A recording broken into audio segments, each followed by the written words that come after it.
कि Bhagwati Nagar base camp से जम्मू के आज 6000 से ज्यादा यात्रियों का जत्था, 7वां जत्था रवाना हो चुका है और जिसमें 6554 श्रद्धालु रवाना हुए हैं।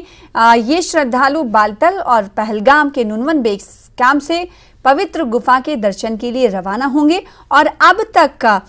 यात्रियों के दर्शन, श्रद्धालुओं के दर्शन के हवाले से बात करें तो उनकी तादाद भी बढ़ी है। 18,000 से अधिक कल एक ही दिन में श्रद्धालुओं ने बाबा बर्फानी के दर्शन किए थे। वहीं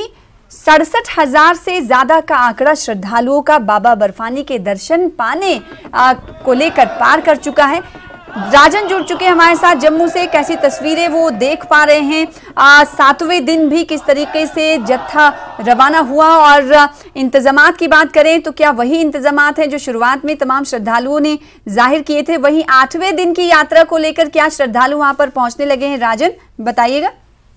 जी सना, आपने सही कहा कि जो पहले दिन जोश था वैसा ही लगभग जोश जो है वो बना हुआ है श्रद्धालुओं में और जिस तरह से जो संख्या है वो बढ़ रही है, जिस तरह से आज भी 6554 जो है श्रद्धालुओं ने जो पहलगाम और बालटाल रूट के लिए यहाँ से जत्था जो है 7वां जत्था में गए हैं, तो ये आंकड़ा जो है लगभग 70,000 7 दिनों में जो है वो लगभग पहुंच चुका है। जिस तरह से 67,566 लोगों ने अब तक दर्शन कर लिए हैं और जो ये आंकड़ा है आने वाले दिनों में बढ़ेगा और प्रशासन ने भी पहले से ही ये क्यास लगा के रखे हैं कि ये 62 दिन जो यात्रा चलने वाली है इसमें 7 से 8 लाख जो श्रद्धालु हैं देश के कोनों कोनों से यहाँ पे पहुंचेंगे और जो जोश है वो बना हुआ है। कुछ श्रद्धालुओं ने अपनी कुछ एक दिक्कत है वो सामने लाई है, वो मैं चाहूंगा कि जो अगर प्रशासन अगर चाहे तो उसको ठीक कर सकता है कि कुछ कुंभे हैं, कुछ कुंभे ऐसे हैं जो 50 या 60 लोग इकट्ठे आए हैं, लेकिन उन्होंने जो अपना रजिस्ट्रेशन करवाया है वो अलग अलग दिनों में करवाया है। यानी अगर फैमिली के 40 लोगों ने एक दिन रजिस्ट्रेशन करवाया है तो बाकी 10 लोगों ने 2 या 3 दिन के बाद, तो उनका जो डेट है यहाँ से निकलने का वो अलग अलग आ रहा है। तो इसमें उन फैमिलीज की ये अपील है गवर्नमेंट से कि जिनका 1 या 2 दिन के बाद नंबर है उनको भी उनके कुंभे के साथ जाने दिया जाए। हालांकि इसमें अभी तक प्रशासन से उन्होंने जो अपील की है उसमें प्रशासन ने अभी किसी तरह की जो है रिएक्शन नहीं दी है, क्योंकि ये एक प्रोसेस है जिसे श्रद्धालुओं को भी समझना होगा कि जब आप रजिस्ट्रेशन करवाते हैं तो अगर आप फैमिली के साथ आना चाहते हैं तो अपनी फैमिली का एक ही दिन आप रजिस्ट्रेशन करवाएं ताकि एक ही दिन में आपका जो है वो नंबर आए और आप इकट्ठे जो है यात्रा पे जा सकें। उसके अलावा जो यात्रा में जो जोश है और वो बना हुआ है, हमने देखा कि 80 साल के जो बूढ़े हैं और 70 साल के वो भी यहाँ इस यात्रा में मौजूद हैं और उनमें भी जोश बना हुआ है। उनका कहना है कि अगर उन्हें पालकी या घोड़ा नहीं मिलता तो वो पैदल भी जाने को तैयार हैं। तो इस तरह का जोश लेकर जो है श्रद्धालु देश के कोने कोने से यहाँ पे पहुंच रहे हैं। तो ये उम्मीद है कि अगर ये मौसम साफ रहता है और हाईवे थ्रू रहता है तो जो प्रशासन ने जो क्यास लगाए हैं आंकड़े के, वो आंकड़ा पार कर सकता है आने वाले 5 दिन। पहले दिन की अगर बात करें, जिस दिन से यात्रा शुरू हुई थी राजन, उस वक्त हमने ये आंकड़ा जाना था कि 3 लाख से ज्यादा पंजीकरण हो चुके हैं श्रद्धालुओं के। अब जबकि 7वां दिन है और प्रशासन भी ये उम्मीद लगा रहा है कि इस बार रिकॉर्ड सारे टूटेंगे, 7 से 8 लाख तक का ये आंकड़ा पहुंच जाएगा। अगर आंकड़ों की अगर हम बात करें एग्जैक्ट, तो कितने पंजीकरण अब तक हो पाए हैं? कुछ इस हवाले से जानकारी मिल पाई है? अब प्रशासन ने जिस तरह से ऑनलाइन रजिस्ट्रेशन के बाद अब ऑन द स्पॉट भी रजिस्ट्रेशन जो है वो श्रद्धालुओं की हो रही है, क्योंकि हमने पीछे देखा कि कई श्रद्धालुओं के साथ फ्रॉड हुआ था और वो आंकड़ा काफी ऊपर चला गया, जिसके बाद पुलिस ने भी जो है कार्रवाई की और एक गैंग को भी बस्ट किया गया जो इंटरस्टेट गैंग था और फेक रजिस्ट्रेशन कर रहा था। उसके बाद जब श्रद्धालुओं ने अपील की थी प्रशासन से, तो प्रशासन ने उनके लिए एक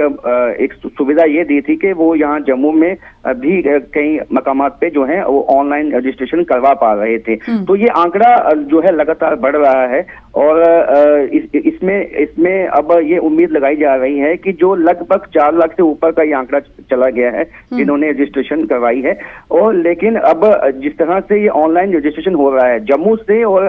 जैसे पंजाब से जो आसपास के इलाके हैं वहां से भी लोग आकर यहाँ पे रजिस्ट्रेशन करवा रहे हैं, इस तरह की भी खबरें हैं। और जो लोकल लोग हैं जम्मू के, ये भी काफी संख्या में सना यहाँ इस यात्रा में जाते हैं हर साल। और कई लोग ऐसे हैं जिनकी एक रूटीन है कि प्रतिवर्ष जो है हर साल उनको इस यात्रा में जाना ही है। तो ये आंकड़ा उस हिसाब से बहुत ऊपर जाएगा जिस तरह से प्रशासन, अगर ये 62 दिन यात्रा चलती है, अगर इसमें कोई विघ्न नहीं आता है और अगर बाधित नहीं होती है यात्रा, तो ये आंकड़ा ये हम पूरे विश्वास के साथ कह सकते हैं ये पूरा हो जाएगा। और जिस तरह की सुविधाएं प्रशासन ने इस दफा दी हैं, और ऐसा खुद श्रद्धालु ये मानते हैं कि ऐसी सुविधाएं हमने पिछले कई सालों में नहीं देखी हैं। जिस तरह से रास्ते में भी उनके लिए तमाम तरह की सुविधाएं हैं, जैसे रामबन में शौचालय है, खाने पीने की व्यवस्था है, वहाँ बालटाल में, पहलगाम में लंगर जिस तरह की व्यवस्था की गई है, यहाँ यात्री निवास में और जो 32 मकामात हैं, उसके अलावा जैसे मैंने बताया कि जो भगवती नगर यहाँ यात्री निवास भवन है,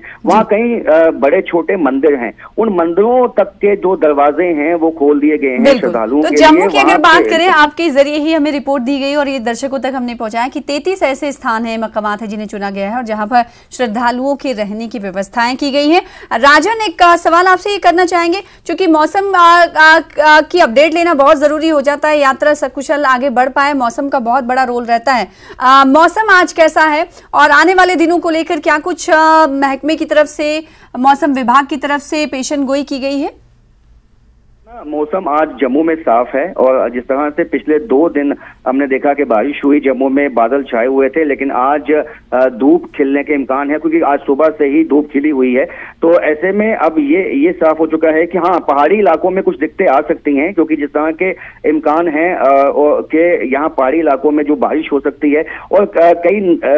नाले हैं जो उफान पे आ सकते हैं, कहीं फ्लैश फ्लड आ सकते हैं, इसकी एडवाइजरी पहले ही दी जा चुकी है। लेकिन इसके बावजूद आज मौसम साफ है, लेकिन मानसून जैसे कि आप जानते हैं चल रहा है, आने वाले दिनों में बारिश जो है वो हो सकती है और ऐसे में एडवाइजरी पहले से ही इशू की गई है और उसी को देखते हुए ही प्रशासन की कोशिश ये है कि उसकी वजह से कोई बाधित ना हो ये यात्रा। इस बात को सुनिश्चित बनाने के लिए जो मैन एंड मशीनरी है, खासकर जो कैफेटेरिया मोड़ है रामबन के पास, क्योंकि हमेशा जब भी लैंडस्लाइड होता है वो रामबन के इलाके में होता है, तो इस वक्त प्रशासन की जो निगाह है वो रामबन में बनी हुई है और वहाँ पे जो एडमिनिस्ट्रेशन है वो भी ऑन टोज है और वो भी बिल्कुल अलर्ट है कि ताकि यदि कोई नुकसान पहुंचता है सड़क को तो इमीडिएटली उसी वक्त उसको ठीक किया जाए कुछ ही घंटों में, ऐसा ताकि यात्रा को सुचारू रूप से जारी रखा जा सके। रामबन मोड़ का आपने जिक्र किया, कैफेटेरिया मोड़ का जिक्र किया, ये पूरे ऐसे इलाके हैं जहां पर लैंडस्लाइडिंग का खतरा मंडराता रहता है, पस्सियां गिरने का खतरा जिसे जम्मू कश्मीर की जबान में कहते हैं, और मड फ्लश आ जाते हैं। इसी वजह से ये तमाम खतरे बने रहते हैं। इसको लेकर इंतजामिया ने तमाम तैयारियां कर रखी हैं। जैसा कि राजन ने कहा कि ये ऑन द स्पॉट ये टीमें मौजूद हैं ताकि किसी तरह की खतरे से निपटने के लिए उन्हें फौरी उसे दूर किया जा सके। राजन, बहुत शुक्रिया हमारे साथ जुड़ने के लिए, इस खबर पर